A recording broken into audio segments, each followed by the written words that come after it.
Party live ಕಾರ್ಯಕ್ರಮಕ್ಕೆ ನಿಮ್ಮನ್ನು ನಾನು ಸ್ವಾಗತಿಸ್ತಾ ಇದ್ದೇನೆ. ಬನ್ನಿ, ಇವತ್ತಿನ ದಿನವು ಕರ್ತನಿಂದ ನೇಮಿಸಲ್ಪಟ್ಟಿದೆ. ಇದರಲ್ಲಿ ನಾವು ಆನಂದ ಪಡೋಣ, ಸಂತೋಷ ಪಡೋಣ. ಸಂತೋಷ ಆನಂದದೊಡನೆ ನಾವು ಕರ್ತನ ಆರಾಧಿಸುವ, ವಾಕ್ಯ ಧ್ಯಾನ ಮಾಡುವ. ಓಕೆ, ನೀವು ಫೇಸ್ಬುಕ್ಕಲ್ಲಿ ವಾಚ್ ಮಾಡ್ಬೋದು, ಯೂಟ್ಯೂಬಲ್ಲಿ ಕೂಡ ವಾಚ್ ಮಾಡ್ಬೋದು. ಯಾರು ನೀವು ಫಸ್ಟ್ ಟೈಮ್ ಯೂಟ್ಯೂಬಲ್ಲಿ ವೀಕ್ಷಿಸ್ತಾ ಇದ್ದೀರಿ, ನಮ್ಮ ಚಾನಲನ್ನು ಸಬ್ಸ್ಕ್ರೈಬ್ ಮಾಡಿದ್ರೆ ನೀವು ಸಬ್ಸ್ಕ್ರೈಬ್ ಮಾಡಿರಿ. ನೆಕ್ಸ್ಟ್ ಟೈಮ್ ನಾವು ಲೈವ್ ಬರುವಾಗ ನಿಮಗೆ ನೋಟಿಫಿಕೇಷನ್ ಬರ್ತದೆ. ಓಕೆ, ನಮ್ಮದಲ್ಲಿ ಸಿಸ್ಟರ್ ರಶ್ಮಿ ಇದ್ದಾರೆ, ಅವರು ನಿಮ್ಮನ್ನು ಆರಾಧನೆ ನಡೆಸ್ತಾರೆ. ಬನ್ನಿ, ನಾವು ಒಟ್ಟಾಗಿ ಕರ್ತನ ಆರಾಧಿಸುವ ಮತ್ತು ದೇವರ ವಾಕ್ಯವನ್ನು ಧ್ಯಾನ ಮಾಡುವ. Thank you lord, thank you Jesus. ತಂದೆ, ನಾವು ನಿನ್ನ ಸನ್ನಿಧಾನದಲ್ಲಿ ಇಲ್ಲಿದ್ದೇವೆ ಸ್ವಾಮಿ. ಥ್ಯಾಂಕ್ ಯು ಫಾದರ್, ನೀನು ಒಳ್ಳೆಯವನು ಅಪ್ಪ, ನಿನ್ನ ಪ್ರೀತಿಯು ಶಾಶ್ವತವಾದದ್ದು. Thank you master. ನಾವೆಲ್ಲರೂ ಒಟ್ಟಾಗಿ ಸೇರಿಕೊಂಡು ಕರ್ತನೆ ನಾವು ನಿನ್ನನ್ನು ಆರಾಧಿಸ್ತಾ ಇದ್ದೇವೆ ತಂದೆ.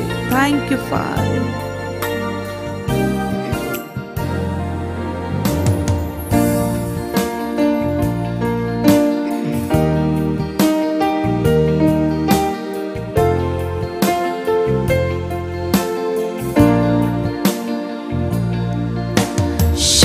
ಶಾರೋನಿನ ಪುಷ್ಪವು ತಗಿನ ತಾವರೆಯು ಬಯಲಿನ ನೆಲ ಸಂಪಿಗೆ ಅತಿ ಸುಂದರ ನಾದ ದೇವರು ಪ್ರಕಾಶಮಾನ ತಾರೆಯು ನನ್ನ ಪ್ರಾಣಕ್ಕೆ ಪ್ರಿಯನಾದನು. ಯೇಸು ಯೇಸು ನೀನೆಷ್ಟು ಮನೋಹರನು. ಯೇಸು ಯೇಸು 10,000ರಲ್ಲಿ ವಜ್ರಪ್ರಾಯನು.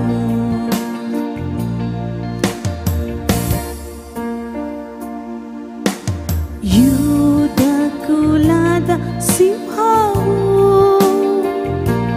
ಪರಾಕ್ರಮಶಾಲಿಯಾದ ದೇವರು ದಹಿಸುವ ಅಗ್ನಿಯಾದನು. ಅತಿ ಪರಿಶುದ್ಧನಾದ ದೇವರು ರಾಜಾದಿರಾಜನು ಕರ್ತರ ಕರ್ತನು ಆಮೆನ್ ಎಂಬಾತನು.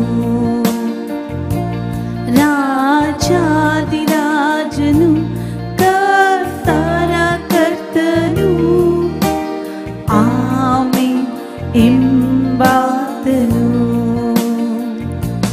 ಯೇಸು ಯೇಸು ನೀನೆಷ್ಟು ಮನೋಹರನು. ಯೇಸು ಯೇಸು 10,000ರಲ್ಲಿ ವಜ್ರಪ್ರಾಯನು. ಪ್ರೀತಿ ಸ್ವರೂಪನು ಕರ್ತನಾದ ಯೇಸು ಕ್ರಿಸ್ತನು. ಆತ್ಮ ಸ್ವರೂಪನು ಇರುವಾತ ದೇವರಾತನು. ಸರ್ವಶಕ್ತನು ಸರ್ವವ್ಯಾಪಿಯು ಸರ್ವ ಸೃಷ್ಟಿಗೆ ಮೂಲನು. ಸರ್ವಶಕ್ತನು ಸರ್ವವ್ಯಾಪಿಯು ಸರ್ವ ಸೃಷ್ಟಿಗೆ ಮೂಲನು. ಯೇಸು ಯೇಸು ನೀನೆಷ್ಟು ಮನೋಹರನು. ಯೇಸು ಏಸು ಏಸು 10,000ರಲ್ಲಿ ಧ್ವಜಪ್ರಾಯನು ಮಾರ್ಗವು ಸತ್ಯ ಜೀವವು ನಿಜವಾದ ದ್ರಾಕ್ಷಿ ಬಳ್ಳಿಯು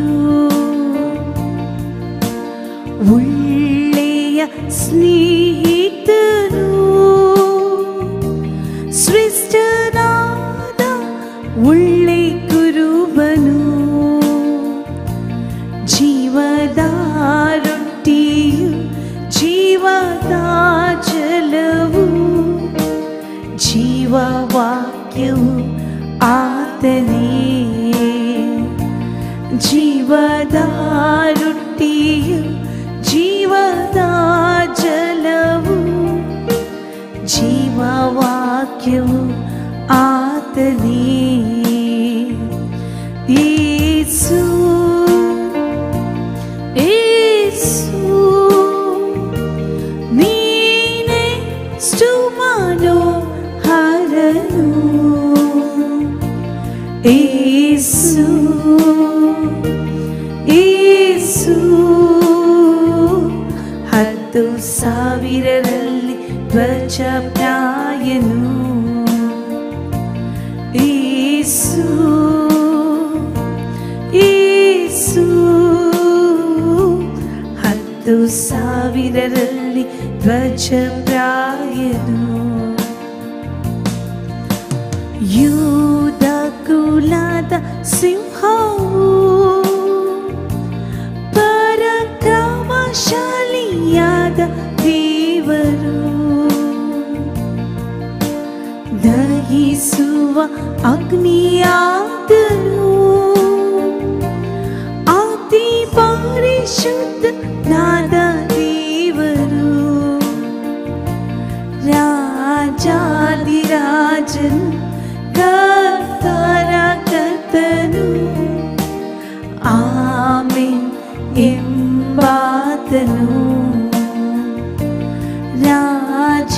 ರಾಜಾದಿರಾಜನು ಕರ್ತರ ಕರ್ತನು ಆಮೆನ್ ಎಂಬಾತನು ಯೇಸು ಯೇಸು ನೀನೆಷ್ಟು ಮನೋಹರನು ಯೇಸು ಯೇಸು 10,000ರಲ್ಲಿ ಧ್ವಜಪ್ರಾಯನು ಯೇಸು ಯೇಸು 10,000ರಲ್ಲಿ ಧ್ವಜಪ್ರಾಯನು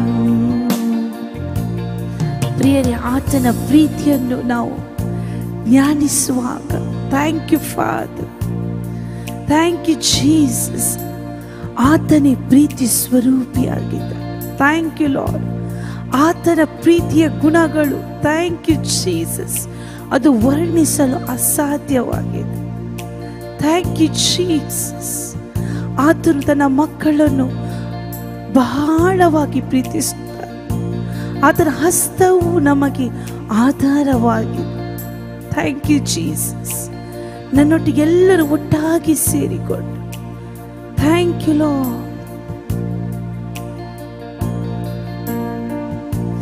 ಯೇಸು ಯೇಸು ನೀನೆಷ್ಟು ಮನೋಹರನು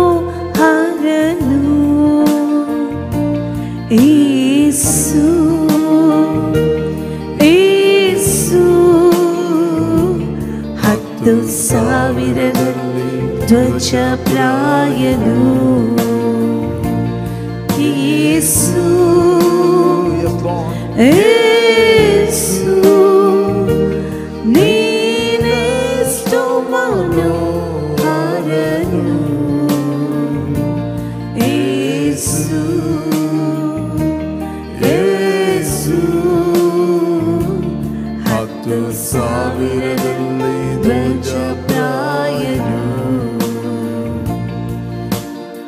ಯೇಸು ಯೇಸು ನೀನೇ ಸೋಮನೋಹರನು. ಯೇಸು ಯೇಸು 10,000ದಲ್ಲಿ ಧ್ವಜಪ್ರಾಯನು.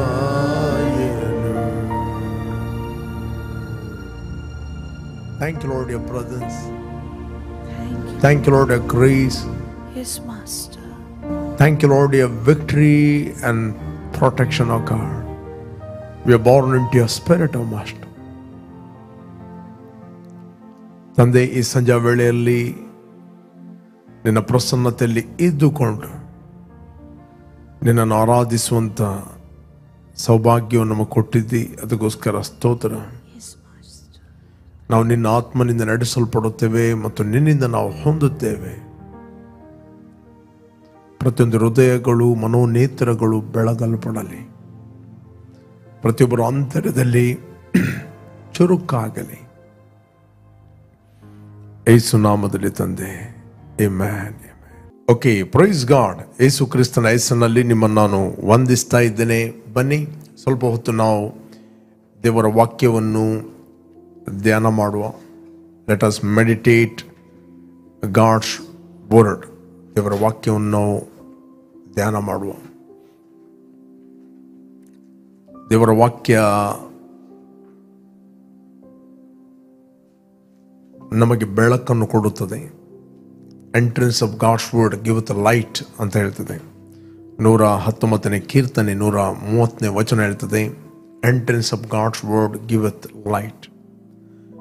ಓಕೆ, 119ನೇ ಕೀರ್ತನೆ 130ನೇ ವಚನ. ನಿನ್ನ ವಾಕ್ಯ ವಿವರಣೆಯಿಂದ ಯುಕ್ತಿಹೀನರಿಗೆ ಜ್ಞಾನೋದಯವಾಗುವುದು. The entrance of your words give light, it gives understanding to the simple. ಇಲ್ಲಿ ಬೆಳಕಿದೆ, ಅಲ್ಲಿ ಕತ್ತಲೆಗೆ ಅಧಿಕಾರ ಇಲ್ಲ. ಎಲ್ಲಿ ಬೆಳಕಿದೆ ಅಲ್ಲಿ ಕತ್ತಲೆಗೆ ಅಧಿಕಾರ ಇಲ್ಲ. ಕತ್ತಲೆಗೆ ನೆಲೆ ಇಲ್ಲ, ಬಟ್ ಬೆಳಕಿಗೆ ನೆಲೆ ಇದೆ. ನೀವು ನೋಡ್ತೀರಿ, ಸ್ವಾಭಾವಿಕವಾಗಿ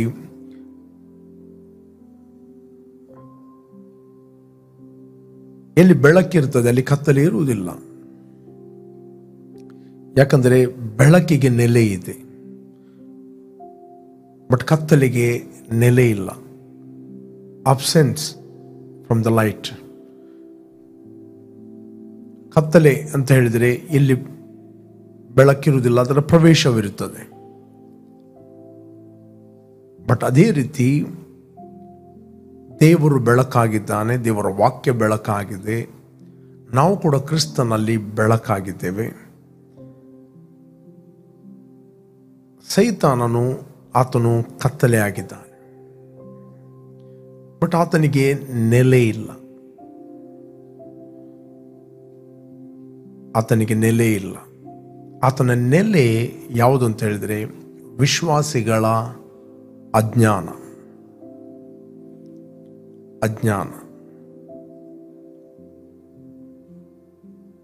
ಯಾವಾಗ ಅಜ್ಞಾನ ಮನೆ ಮಾಡುತ್ತದೆ ಅಲ್ಲಿ ಕತ್ತಲೆ ಇರ್ತೀವಿ. ಯಾಕಂತ ಹೇಳಿದರೆ ಬೆಳಕಿಲ್ಲದ ಕಾರಣ.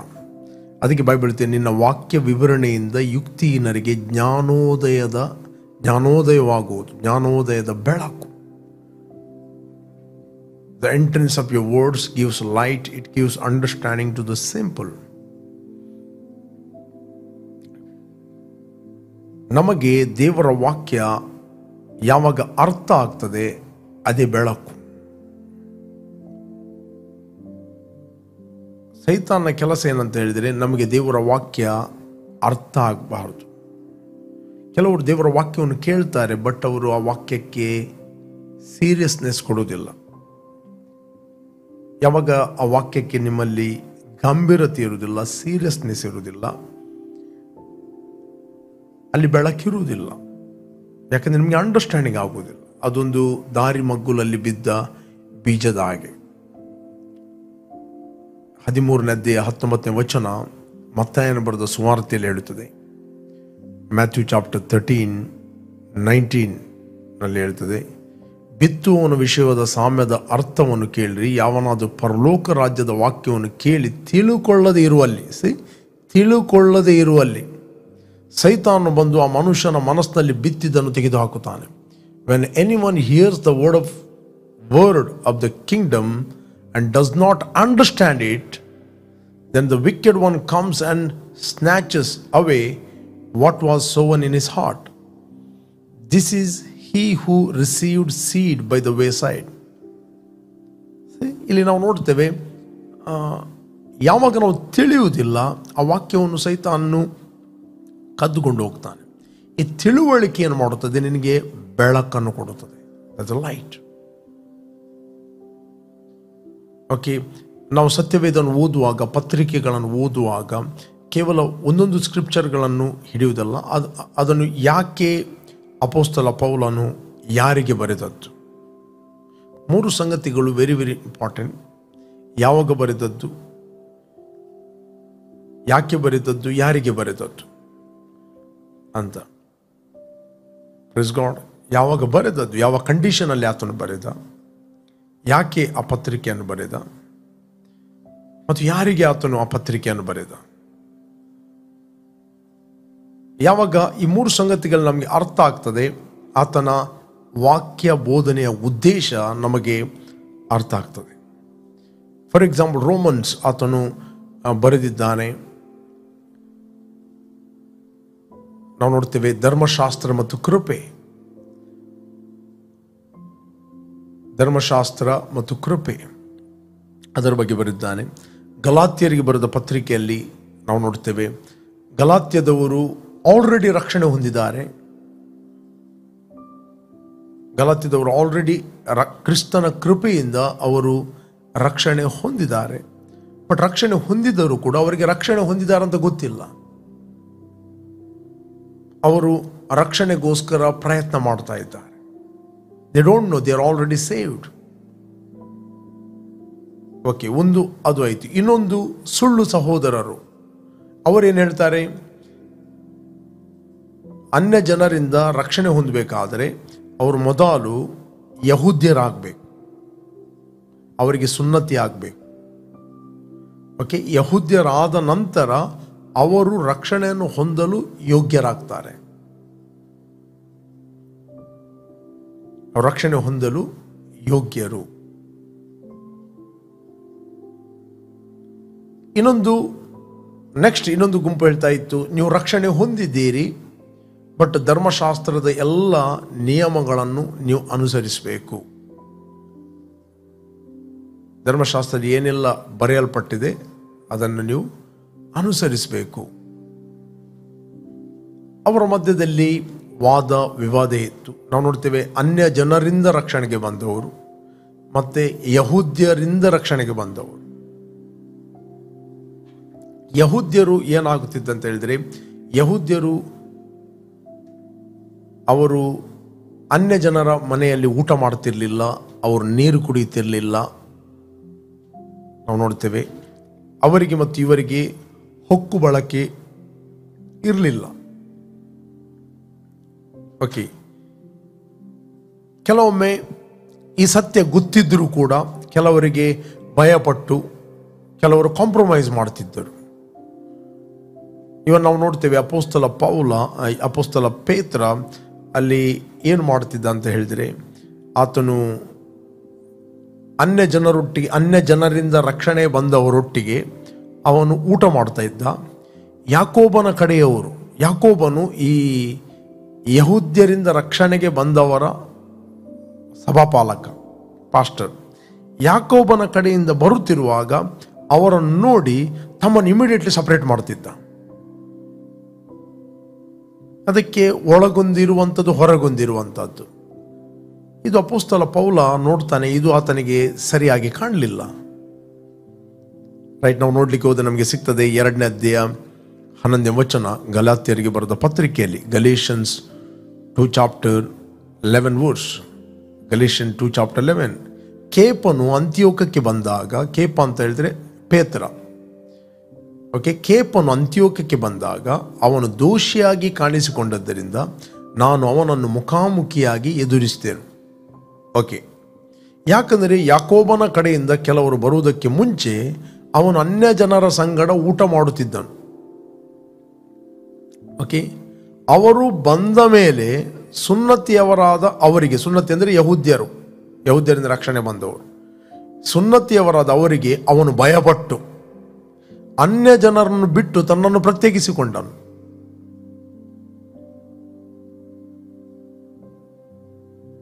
ಕೆಲವರಿಗೆ ಕೆಲವು ಟ್ರುತ್ ಅರ್ಥ ಆಗುವುದಿಲ್ಲ ಅಂತ ಹೇಳಿಕೊಂಡು ನಾವು ಕಾಂಪ್ರಮೈಸ್ ಮಾಡಲಿಕ್ಕೆ ಆಗುವುದಿಲ್ಲ. ಬಟ್ ಇವರು ರಕ್ಷಣೆ ಹೊಂದಿದ್ರು ಕೂಡ ಸ್ಟಿಲ್ ಅನ್ಯ ಜನರಿಂದ ರಕ್ಷಣೆ ಬಂದವರನ್ನು ಒಟ್ಟಿಗೆ ಇವರು ಊಟ ಮಾಡ್ತಿರ್ಲಿಲ್ಲ, ಅಥವಾ ಅನ್ಯ ಜನರೊಟ್ಟಿಗೆ ಇವರು ಊಟ ಮಾಡ್ತಿರ್ಲಿಲ್ಲ. ಇವನು ಪೇತ್ರನಿಗೆ ಟ್ರುತ್ ಗೊತ್ತಿದ್ದರೂ ಕೂಡ ಅವನೇನು ಮಾಡ್ತಾ ಇದ್ದ, ಅವರಿಗೆ ಭಯ ಪಡ್ತಾ ಇದ್ದ. ನಾವು ನೋಡ್ತೇವೆ, ಯಾಕಂದ್ರೆ ಯಾಕೋಬನ ಕಡೆಯಿಂದ ಕೆಲವರು ಬರುವುದಕ್ಕೆ ಮುಂಚೆ ಅವನು ಅನ್ಯ ಜನರ ಸಂಗಡ ಊಟ ಮಾಡುತ್ತಿದ್ದನು. ಅವರು ಬಂದ ಮೇಲೆ ಸುನ್ನತಿಯವರಾದವರಿಗೆ ಅವನು ಭಯಪಟ್ಟು ಅನ್ಯ ಜನರನ್ನು ಬಿಟ್ಟು ತನ್ನನ್ನು ಪ್ರತ್ಯೇಕಿಸಿಕೊಂಡನು. ಎಸ್, ನೆಕ್ಸ್ಟ್ 13ನೇ ವಚನ. ಇದಲ್ಲದೆ ಮಿಕ್ಕಾದ ಯಹೂದ್ಯರು ಅವನೊಂದಿಗೆ ಸೇರಿ ಹಾಗೆಯೇ ಕಪಟ ಮಾಡಿದರು. ಲೀಡರ್ ಏನು ಮಾಡುತ್ತಾನೆ, ಉಳಿದವರಾಗಿ ರೀತಿ ಫಾಲೋ ಮಾಡುತ್ತಾರೆ. ಹೀಗೆ ಬಾರ್ನಬನು ಅವರ ಕಪಟದ ಸೆಲವಿಗೆ ಬಿದ್ದನು. ಅವರು ಸುವಾರ್ತೆಯ ಸತ್ಯಾರ್ಥದ ಪ್ರಕಾರ ನೆಟ್ಟಗೆ ನಡೆಯುವುದಿಲ್ಲವೆಂದು ನಾನು ಕಂಡಾಗ, ಸುವಾರ್ತೆ, gospel is not about us, the gospel is about Jesus. ಸುವಾರ್ತೆ ನಾವು ಏನು ಮಾಡ್ತೇವಲ್ಲ, ನಾವು ಏನು ಮಾಡಿದ್ದೇವಲ್ಲ, ಸುವಾರ್ತೆ ಆತನು ಕಲ್ವಾರಿ ಕ್ರೂಜೆಯಲ್ಲಿ ಏನು ಮಾಡಿದ್ದಾನೆ. That is a good news. ನಾನು ಏನೇ ಮಾಡುವುದು, ನಾನು ಏನೇ ಮಾಡಿ ನನ್ನ ಜೀವಿತವನ್ನು ಬದಲಾಯಿಸಲಿಕ್ಕೆ ಆಗುವುದಿಲ್ಲ.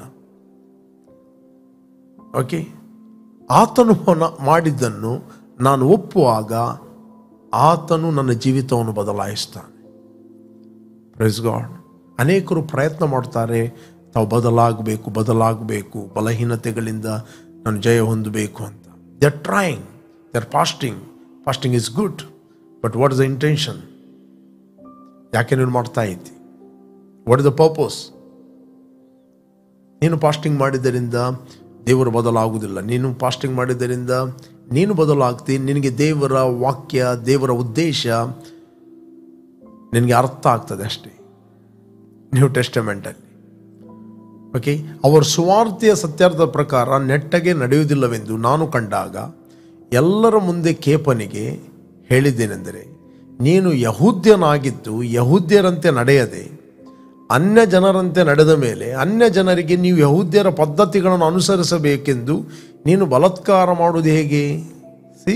ನೀನು ಯಹೂದ್ಯನಾಗಿದ್ದು ಯಹೂದ್ಯರಂತೆ ನಡೆಯದೆ ಅನ್ಯ ಜನರಂತೆ ನಡೆದ ಮೇಲೆ ಅವರೊಟ್ಟಿಗೆ ಊಟ ಮಾಡ್ತಿ, ಎಲ್ಲವನ್ನು ಮಾಡ್ತಿ. ಓಕೆ, ಅನ್ಯ ಜನರಿಗೆ ನೀವು ಯಹೂದ್ಯರ ಪದ್ಧತಿಗಳನ್ನು ಅನುಸರಿಸಬೇಕೆಂದು ನೀನು ಬಲಾತ್ಕಾರ ಮಾಡುವುದು ಹೇಗೆ? ಓಕೆ, ಯಹೂದ್ಯರ ಪದ್ಧತಿಗಳು, ಧರ್ಮಶಾಸ್ತ್ರದ ನಿಯಮಗಳು, ಸಬ್ಬಾತ್, ಸುನ್ನತಿ. ಓಕೆ, ನೆಕ್ಸ್ಟ್ 15ನೇ ವಚನ. ನಾವಂತೂ ಹುಟ್ಟು ಯಹೂದ್ಯರು, ಪಾಪಿಗಳೆನಿಸಿಕೊಂಡ ಅನ್ಯ ಜನರಲ್ಲ. ನಾವು ಹುಟ್ಟು, ಅಪೊಸ್ತಲ ಪೌಲ ಹೇಳ್ತಾನೆ, ಯಹೂದ್ಯರು ಪಾಪಿಗಳೆನಿಸಿಕೊಂಡ ಅನ್ಯ ಜನರಲ್ಲ. ಯಹೂದ್ಯರು ನೀತಿವಂತರೆಂದು ಕರೆಯಲ್ಪಡ್ತಾ ಇದ್ದರು. ಯಹೂದ್ಯರಲ್ಲದವರು ಪಾಪಿಗಳೆಂದು ಕರೆಯಲ್ಪಡ್ತಾ ಇದ್ದರು. ಇವರ ನೀತಿ ಏನಂತ ಹೇಳಿದರೆ, ಧರ್ಮಶಾಸ್ತ್ರದ ನೇಮ ನಿಷ್ಠೆಗಳನ್ನು ಅನುಸರಿಸಿದವನು ಅದರ ಮೂಲಕ ಜೀವಿಸಿ ದೇವರ ಸನ್ನಿಧಾನದಲ್ಲಿ ನೀತಿವಂತನೆಂದು ಕರೆಯಲ್ಪಡ್ತಾ ಇದ್ದ. ಓಕೆ, ಇದು ಕರ್ಮ ಮಾರ್ಗದಿಂದ ದೊರಕುವ ನೀತಿ. ಒಂದು ಕಾಲಗೋಸ್ಕರ ದೇವರು ಇಟ್ಟದ್ದು, ಒಂದು ಟೈಮ್ಗೋಸ್ಕರ, ಕ್ರಿಸ್ತ ನಂಬಿಕೆಯ ಕಾಲ ಬರುವ ತನಕ ಅಷ್ಟೇ. ಕ್ರಿಸ್ತ ನಂಬಿಕೆಯ ಕಾಲ ಮುಗಿದ ನಂತರ ದೇವರು ಆ ನೀತಿಯ ಬಟ್ಟೆಯನ್ನೆಲ್ಲ ಓಪನ್ ಮಾಡಿಬಿಟ್ಟ. ಇಡೀ ಲೋಕವು ದೇವರ ಮುಂದೆ ಒಂದೇ ರೀತಿ ಅಪರಾಧಿಯ ಕಾಣ್ತಾ ಇದೆ. ಎಲ್ಲರೂ ಆದಾಮನ ಸಂಬಂಧದಿಂದ ಎಲ್ಲರೂ ಪಾಪಿಗಳಾಗಿ ಕಾಣ್ತಾ ಇದ್ದಾರೆ.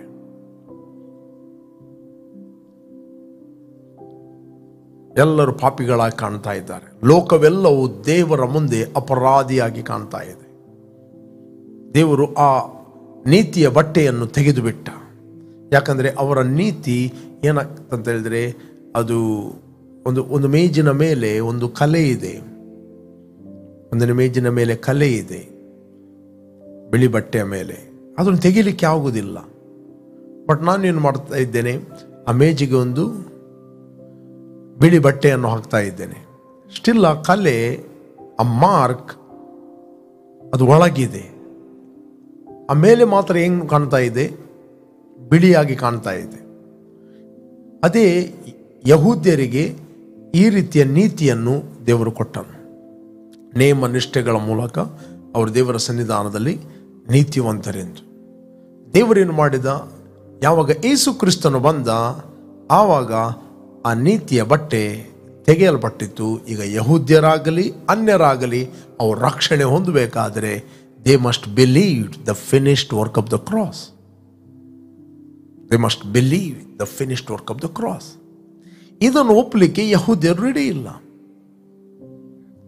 ಓಕೆ, ಇಲ್ಲಿ ನಾವು ನೋಡ್ತೇವೆ. ಆದರೆ 2:15 ವಚನ ನಾನೊಮ್ಮೆ ಕ್ಲಿಯರ್ ಆಗಿ ಓದ್ತೇನೆ. 2:15 ವಚನ, ನಾವಂತೂ ಹುಟ್ಟು ಯಹೂದ್ಯರು, ಪಾಪಿಗಳೆನಿಸಿಕೊಂಡ ಅನ್ಯ ಜನರಲ್ಲ.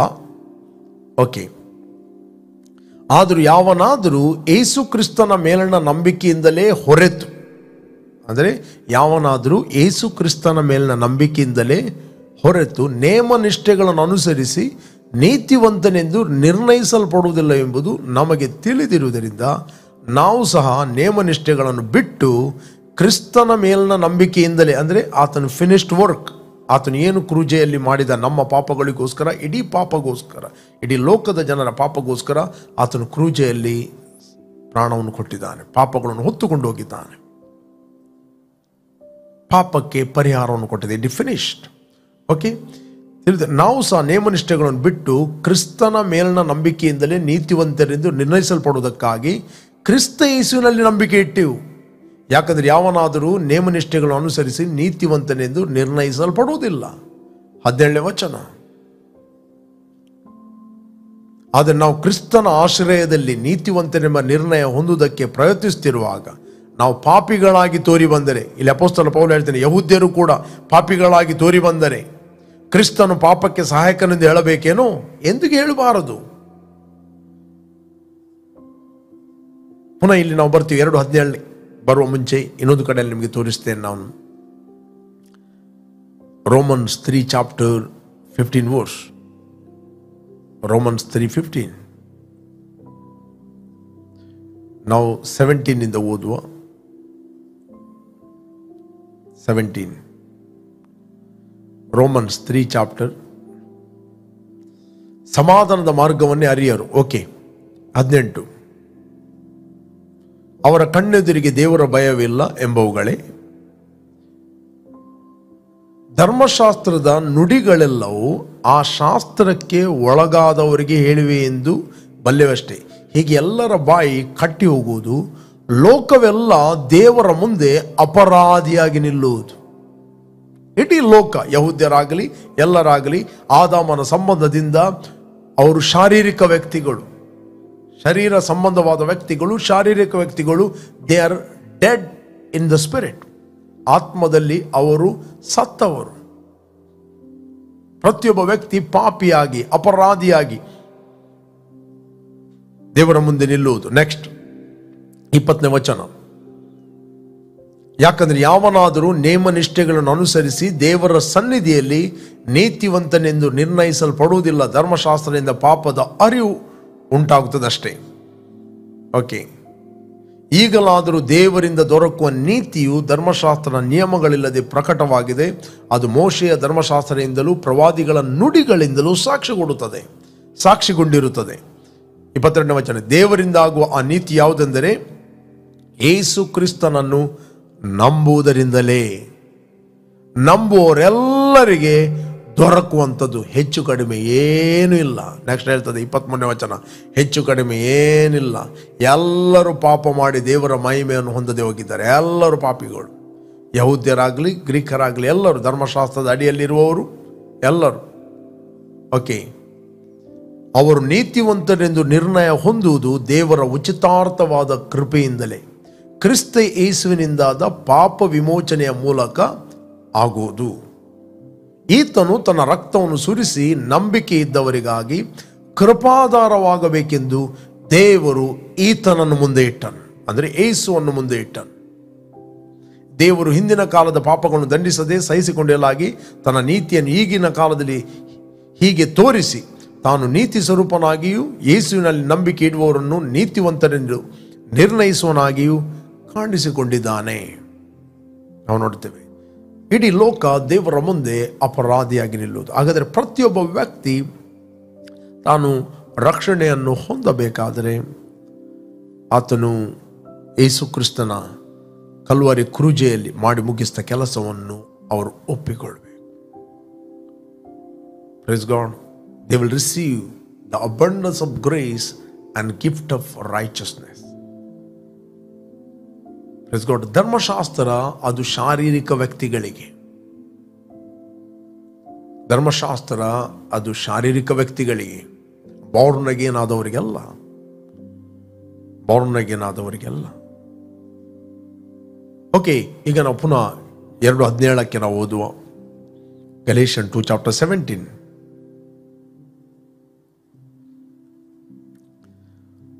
ಆದರೆ ನಾವು ಕ್ರಿಸ್ತನ ಆಶ್ರಯದಲ್ಲಿ ನೀತಿವಂತನೆಂಬ ನಿರ್ಣಯ ಹೊಂದುವುದಕ್ಕೆ ಪ್ರಯತ್ನಿಸುತ್ತಿರುವಾಗ ನಾವು ಪಾಪಿಗಳಾಗಿ ತೋರಿ ಬಂದರೆ ಕ್ರಿಸ್ತನ ಪಾಪಕ್ಕೆ ಸಹಾಯಕನೆಂದು ಹೇಳಬೇಕೇನು ಎಂದು ಹೇಳಬಾರದು. ನೆಕ್ಸ್ಟ್, ನಾನು ಕೆಡವಿದ್ದೇನೆ ತಿರುಗಿ ಕಟ್ಟಿದರೆ ನನ್ನನ್ನು ನಾನೇ ಅಪರಾಧಿ ಎಂದು ತೋರಿಸಿಕೊಳ್ಳುತ್ತೇನೆ ಅಲ್ಲ, ನಾನಂತೂ ದೇವರಿಗಾಗಿ ಜೀವಿಸಿದಗೋಸ್ಕರ, ನಾನಾದರೂ ದೇವರಿಗಾಗಿ ಜೀವಿಸಿದಗೋಸ್ಕರ ಧರ್ಮ ಪ್ರಮಾಣದ ಮೂಲಕವಾಗಿ ಧರ್ಮ ಪ್ರಮಾಣದ ಪಾಲಿಗೆ ಸತ್ತೇನು. 20ನೇ ವಚನ, ಕ್ರಿಸ್ತನೊಂದಿಗೆ ಶಿಲುಬೆಗೆ ಹಾಕಿಸಿಕೊಂಡವನಾಗಿದ್ದೇನೆ. ಇನ್ನು ಜೀವಿಸುವ ನಾನಲ್ಲ, ಆ ಪಾಪಿಯಲ್ಲ, ಕ್ರಿಸ್ತನು ನನ್ನಲ್ಲಿ ಜೀವಿಸ್ತಾನೆ. ಕ್ರಿಸ್ತನು ನನ್ನಲ್ಲಿ ಜೀವಿಸ್ತಾ ಇದ್ದಾನೆ. ಕ್ರಿಸ್ತನು ನಿನ್ನಲ್ಲಿ ಜೀವಿಸಿದಾಗ ನೀನು ಪಾಪದ ಜೀವಿತವನ್ನು ಜೀವಿಸ್ತಿಲ್ಲ. ಕ್ರಿಸ್ತನು ನಿನ್ನಲ್ಲಿ ಜೀವಿಸುವಂಥದ್ದು ಪರಿಶುದ್ಧವಾದ ಜೀವಿತ. ಇನ್ನು ಮುಂದೆ ನೀನಲ್ಲ ಜೀವಿಸುವುದು, ಆತನು ನಿನ್ನಲ್ಲಿ ಜೀವಿಸ್ತಾನೆ. ಆತನು ನಿನ್ನಲ್ಲಿ ಪರಿಶುದ್ಧತೆಯಲ್ಲಿ ಜೀವಿಸ್ತಾನೆ. ಆತನು ನಿನ್ನಲ್ಲಿ ಮಹಿಮೆಯಲ್ಲಿ ಜೀವಿಸ್ತಾನೆ. ಆತನು ನಿನ್ನಲ್ಲಿ ಆರೋಗ್ಯದಲ್ಲಿ ಜೀವಿಸ್ತಾನೆ. ಆತನು ನಿನ್ನಲ್ಲಿ ಸಮಾಧಾನದಲ್ಲಿ ಜೀವಿಸ್ತಾನೆ. ಆತನು ನಿನ್ನಲ್ಲಿ ಜಯದಲ್ಲಿ ಜೀವಿಸ್ತಾನೆ. Just allow him to live his life. ಇನ್ನು ಮುಂದೆ ನೀನಲ್ಲ, ಆತನು ನಿನ್ನಲ್ಲಿ ಜೀವಿಸ್ತಾನೆ. ಈಗ ಶರೀರದಲ್ಲಿರುವ ನಾನು ಜೀವಿಸುವುದು ಹೇಗೆಂದರೆ ದೇವಕುಮಾರನ ಮೇಲಿನ ನಂಬಿಕೆಯಲ್ಲಿ. ಆತನು ನನ್ನನ್ನು ಪ್ರೀತಿಸಿ ನನಗೋಸ್ಕರ ತನ್ನನ್ನು ಒಪ್ಪಿಸಿಕೊಟ್ಟನು. 21ನೇ ವಚನ ಹೇಳ್ತದೆ, ನಾನು ದೇವರ ಕೃಪೆಯನ್ನು ನಿರರ್ಥಕ ಮಾಡುವುದಿಲ್ಲ. ಕರ್ಮ ಮಾರ್ಗದಿಂದ ನೀತಿ ಉಂಟಾಗುವುದಾದರೆ ಕ್ರಿಸ್ತನು ಮರಣವನ್ನು ಹೊಂದಿದ್ದಕ್ಕೆ ಕಾರಣವೇ ಇಲ್ಲ.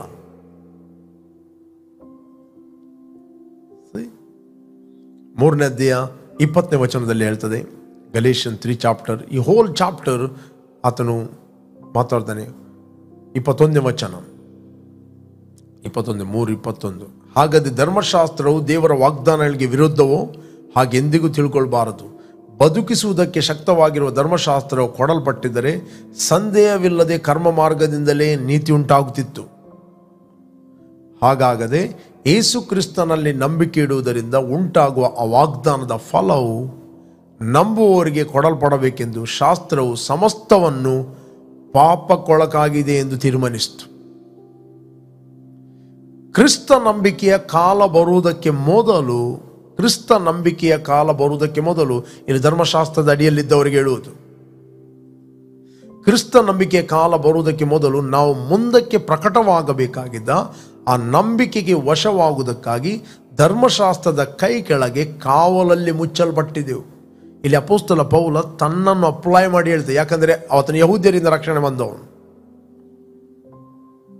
ತನ್ನನ್ನು ಸೇರಿಸಿ ಅಲ್ಲಿ ಹೇಳುವಂಥದ್ದು.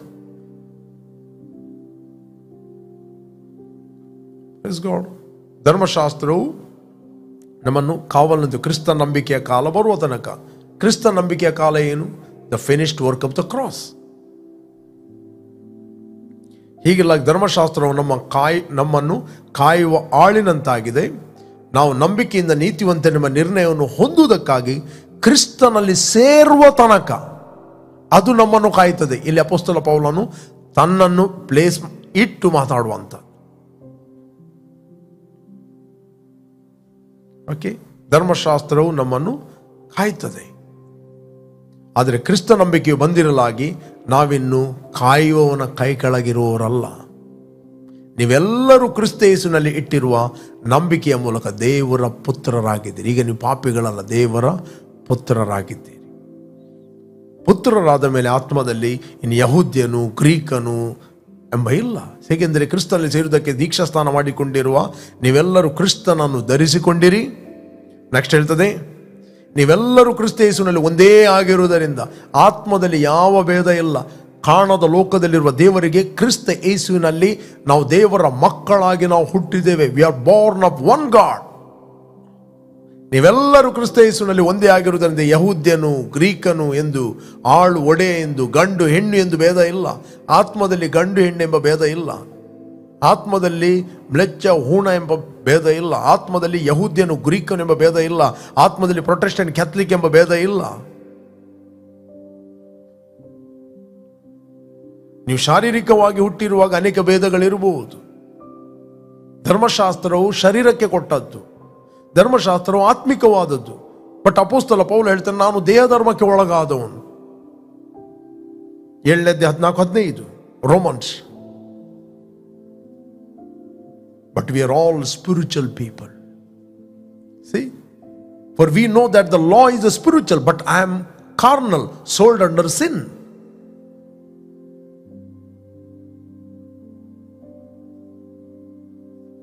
ಇದು ಆತನ ರಕ್ಷಣೆ ಹೊಂದುವ ಮುಂಚೆ ವಿಷಯ ಮಾತಾಡುವಂತ. ನಾನು ಏನಾಗಿದ್ದೆ, ಅದಕ್ಕೆ 7:1 ಬರೀತಾನೆ, ಧರ್ಮಶಾಸ್ತ್ರವನ್ನು ತಿಳಿದವರಿಗೆ ನಾನು ಬರೆಯುವುದೇನೆಂದರೆ, ಸಹೋದರಿ, ಧರ್ಮಶಾಸ್ತ್ರವನ್ನು ತಿಳಿದವರಿಗೆ ನಾನು ಹೇಳುವುದೇನೆಂದರೆ, ಆ ಹೋಲ್ ಚಾಪ್ಟರ್ ಆತನು ಎಕ್ಸ್ಪ್ಲೇನ್ ಮಾಡುತ್ತಾನೆ. ತನ್ನನ್ನು ಯಹೂದ್ಯರ ಸ್ಥಾನದಲ್ಲಿ ಇಟ್ಟುಕೊಂಡು ಮಾತಾಡುತ್ತಾನೆ. ಈ ಗಲೇಷನ್ ಪತ್ರಿಕೆ ಅದೇ ರೀತಿ. ಗಲಾತ್ಯರಿಗೆ ಬರೆದ ಪತ್ರಿಕೆಯಲ್ಲಿ ನಾವು ನೋಡ್ಲಿಕ್ಕೆ ಹೋದರೆ ನಮಗೆ ಸಿಗ್ತದೆ 5:16 5 ಚಾಪ್ಟರ್ 16 ವರ್ಸ್. ನಾನು ಹೇಳುವುದೇನೆಂದರೆ, ಪವಿತ್ರಾತ್ಮನನ್ನು ಅನುಸರಿಸಿ ನಡೆದುಕೊಳ್ಳಿರಿ, ಆಗ ನೀವು ಶರೀರ ಭಾವದ ಅಭಿಲಾಷೆಗಳನ್ನು ಎಷ್ಟು ಮಾತ್ರಕ್ಕೂ ನೆರವೇರಿಸುತ್ತಿಲ್ಲ. ಯಾಕಂದರೆ ಶರೀರ ಭಾವವು ಅಭಿಲಾಷಿಸುವುದು ಆತ್ಮನಿಗೆ ವಿರೋಧವಾಗಿದೆ, ಆತ್ಮನು ಅಭಿಲಾಷಿಸುವುದು ಶರೀರ ಭಾವಕ್ಕೆ ವಿರೋಧವಾಗಿದೆ. ನೀವು ಮಾಡಲಿಚ್ಛಿಸುವುದನ್ನು ಮಾಡದಂತೆ ಈ ಒಂದಕ್ಕೊಂದು ಹೋರಾಡುತ್ತವೆ. ಎಸ್, ಆದರೆ ನೀವು ಆತ್ಮನಿಂದ ನಡೆಸಿಕೊಳ್ಳುವರಾದ ನೇಮ ನಿಷ್ಠೆಗಳಿಗೆ ಅಧೀನರಲ್ಲ. ಶರೀರ ಭಾವದ ಕರ್ಮಗಳು ಅಂದರೆ ಬಾರ್ನೆಗೇನಾಗುವ ಮುಂಚೆ ಏನು ಕರ್ಮಗಳು, ಶರೀರ ಭಾವದ ಕರ್ಮಗಳು ಪ್ರಸಿದ್ಧವಾಗಿವೆ. ಯಾವುದೆಂದರೆ ಜಾರತ್ವ, ಬಂಡುತನ, ನಾಚಿಕೇಡಿತನ, ವಿಗ್ರಹಾರಾಧನೆ, ಮಾಟ, ಹಗೆತನ, ಜಗಳ, ಹೊಟ್ಟೆಗಿಚ್ಚು, ಸಿಟ್ಟು, ಕಕ್ಷಭೇದ, ಭಿನ್ನಮತ, ಮತ್ಸರ, ಕುಡಿಕತನ, ದುಂದಾವತನ ಇಂಥವುಗಳೇ. ಇವುಗಳ ವಿಷಯದಲ್ಲಿ ಇಂಥ ಕಾರ್ಯಗಳು ನಡೆಸುವವರು ದೇವರ ರಾಜ್ಯಕ್ಕೆ ಬಾಧ್ಯರಾಗುವುದಿಲ್ಲ ಎಂದು ನಾನು ಹಿಂದೆ ಹೇಳಿದಂತೆ ಈಗಲೂ ನಿಮ್ಮನ್ನು ಎಚ್ಚರಿಸ್ತೇನೆ. ಆದರೆ ದೇವರ ಆತ್ಮನಿಂದ ಉಂಟಾಗುವ, ಯಾವಾಗ ನೀನು ಬಾರ್ನ್ ಅಗೇನ್ ಆಗುತ್ತೆ, ನಿನ್ನ ಆತ್ಮವು ರೀಕ್ರಿಯೇಟ್ ಆಗುತ್ತದೆ, ಬಾರ್ನ್ ಆಫ್ ಗಾಡ್. ಅದರ ಫಲವೇನಂತ ಹೇಳಿದರೆ ಪ್ರೀತಿ, ಸಂತೋಷ, ಸಮಾಧಾನ, ದೀರ್ಘ ಶಾಂತಿ, ದಯೆ, ಉಪಕಾರ, ನಂಬಿಕೆ, ಸಾಧತ್ವ, ಶ್ರಮೆದವೇ ಇಂಥವುಗಳೇ. ಇಂಥವುಗಳನ್ನು ಯಾವ ಧರ್ಮಶಾಸ್ತ್ರ ಅಪೇಕ್ಷಿಸುತ್ತಿಲ್ಲ, ಆಕ್ಷೇಪಿಸುವುದಿಲ್ಲ. ಕ್ರಿಸ್ತ ಯೇಸುವಿನವರು ತಮ್ಮ ಶರೀರ ಭಾವವನ್ನು ಅದರ ವಿಷಯಾಭಿಲಾಷೆ, ಸ್ವಾಯಿಚ್ಛಾಭಿಲಾಷೆ ಸಹಿತ ಶಿಲುಬೆಗೆ ಹಾಕಿದವರು. ಆ old nature died on the cross. ನಾವು ಆತ್ಮನಿಂದ ಜೀವಿಸ್ತಿರಲಾಗಿ ಇಲ್ಲಿ ಹೇಳ್ತಾನೆ. ಈಗ ನಾವು ಶರೀರದಲ್ಲಿ ಜೀವಿಸ್ತಲ್ಲ. If we live in the Spirit, let us also walk in the Spirit. Walk in love, walk in joy, walk in peace, walking in authority. See, if we live in the spirit, let us also walk in the spirit. ನಾವು ಆತ್ಮನಿಂದ ಹುಟ್ಟುವುದು when we believed the finished work of the cross. That is the grace of God. Praise God. ಇಲ್ಲಿ ಅಪೊಸ್ತಲ ಪೌಲ ಧರ್ಮಶಾಸ್ತ್ರ ಮತ್ತೆ ಕೃಪೆಯ ಬಗ್ಗೆ ಇಲ್ಲಿ ಮಾತಾಡೋ. ಕೃಪೆಯಿಂದ ನಾವು ಹೊಸದಾಗಿ ಹುಟ್ಟಿದ್ದೇವೆ. ನಾವು ಕೃಪೆಯಿಂದ ಆತ್ಮನಿಂದ ನಾವು ಜೀವಿಸ್ತೇವೆ. Praise God. ಇದರ ಅದು ಕಾಂಟೆಸ್ಟ್ ಅಪೊಸ್ತಲ ಪೌಲನು ಮಾತಾಡುವಂಥದ್ದು. ನಾವು ಆತ್ಮನಿಂದ ಜೀವಿಸ್ತಿರಲಾಗಿ ಆತ್ಮನನ್ನು ಅನುಸರಿಸಿ ನಡೆಯೋಣ. Let us walk in the Spirit. We are not walk by sight, we are walk by faith after we born again. ನಾವು ಹೊಸದಾಗಿ ಹುಟ್ಟಿದ ನಂತರ ನಾವು ನೋಡುವವರಾಗಿ ನಡೆಯುವವರಲ್ಲ, ನಂಬುವವರಾಗಿ ನಡೆಯುತ್ತೇವೆ. ನಾನು ನಿಮ್ಗೆ ಎನ್ಕರೇಜ್ ಮಾಡ್ತೇನೆ, ಎಷ್ಟರವರೆಗೆ ನೀವು ಯೇಸುವನ್ನು ರಕ್ಷಕನ ಒಡೆಯನೆಂದು ನೀವು ಅಂಗೀಕಾರ ಮಾಡದಿದ್ದರೆ ನಿಮ್ಮ ಹೃದಯದಲ್ಲಿ ಆತನು ಕರೆಯಿರಿ. ಆತನು ನಿಮ್ಮ ಪಾಪಗಳಿಗೋಸ್ಕರ ಕ್ರೂಜೆಯಲ್ಲಿ ಪ್ರಾಣವನ್ನು ಕೊಟ್ಟಿದ್ದಾನೆ, ರಕ್ತವನ್ನು ಸುರಿಸ್ತಾನೆ, ಹೂಣಲ್ಪಟ್ಟು ಆತನು ಪುನರುತ್ತನಾಗಿದ್ದಾನೆ.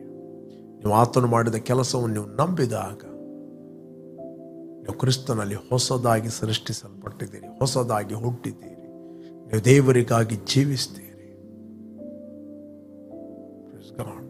You are born of God. ದೇವರ ಲೈಫ್ ನಿಮ್ಮ ಒಳಗೆ ಅದು ಕೆಲಸ ಮಾಡುತ್ತದೆ.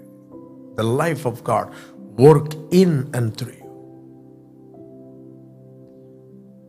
ನೀವು ಡಿಫರೆಂಟ್ realm ಅಲ್ಲಿ ಹುಟ್ಟಿದ್ದೀರಿ. The realm of life, realm of health, ಅದರಲ್ಲಿ ನೀವು ಹುಟ್ಟಿದ್ದೀರಿ. Let's pray. ನಾವು ಪ್ರಾರ್ಥನೆ ಮಾಡುವ. Thank you, Father. Thank you, Lord. ತಂದೆ, ನೀನು ನಮ್ಮ ಪಾಪಗಳಿಗೋಸ್ಕರ ನಿನ್ನ ಒಬ್ಬನೇ ಮಗನಾದ ಯೇಸು ಕ್ರಿಸ್ತನನ್ನು ಈ ಲೋಕ ಕಳಿಸ್ತಿ. ಆತ ನಮ್ಮ ಅಪರಾಧ ಪಾಪಗಳನ್ನು ತನ್ನ ಮೇಲೆ ಹೊತ್ತುಕೊಂಡು ಹೋಗಿ ಹೂಣಲ್ಪಟ್ಟು 3ನೇ ದಿನ ಪುನರುತ್ಥಾನಾಗಿ ಆತ ನಮ್ಮನ್ನು ವಿಮೋಚಿಸಿದ್ದಾನೆ. ಆತನು ಮಾಡಿದ ಕೆಲಸವನ್ನು ನಾವು ಹೃದಯದಲ್ಲಿ ನಂಬುತ್ತೇವೆ. ಹೃದಯದಿಂದ ನಂಬುವುದರ ಮೂಲಕ ನೀತಿಯು ದೊರಕುತ್ತದೆ. ಬಾಯಿಂದ ಅರಿಕೆ ಮಾಡುವುದರ ಮೂಲಕ ನಮಗೆ ರಕ್ಷಣೆ ಅಂತ ವಾಕ್ಯ ಹೇಳ್ತದೆ. We believe the finished work of the cross. ನಾವು ನಂಬುತ್ತೇವೆ, ನಮಗೆ ಬಿಡುಗಡೆ ಆಯಿತು, ನಾವು ಆತ್ಮನಿಂದ ಹುಟ್ಟಿದ್ದೇವೆ. Thank you lord. ತಂದೆ, ನಾವು ಆತ್ಮದಲ್ಲಿ ಜೀವಿಸುವ ಕಾರಣ ಆತ್ಮನನ್ನು ಅನುಸರಿಸಿ ನಾವು ನಡೆಯುವರಾಗಿದ್ದೇವೆ. We thank you Lord, we are walking in the Spirit. ಪವಿತ್ರ ಆತ್ಮನನ್ನು ಅನುಸರಿಸಿ ನಡೆಯಿರಿ, ಆಗ ಶರೀರಾದಿನ ಭಾವಗಳನ್ನು ಎಷ್ಟು ಮಾತ್ರಕ್ಕೂ ನೀವು ನೆರವೇರಿಸ್ತಿಲ್ಲ. We thank you Lord, we are walking in the Spirit, walking in love, walking in joy, walking in peace. O God, thank you Lord. ಪ್ರತಿಯೊಬ್ಬರು ಅಂತರ್ಯದಲ್ಲಿ ಪ್ರಜ್ವಲಿಸಲಿ. I bless each and every one, O God, in Jesus name. Amen, amen, amen.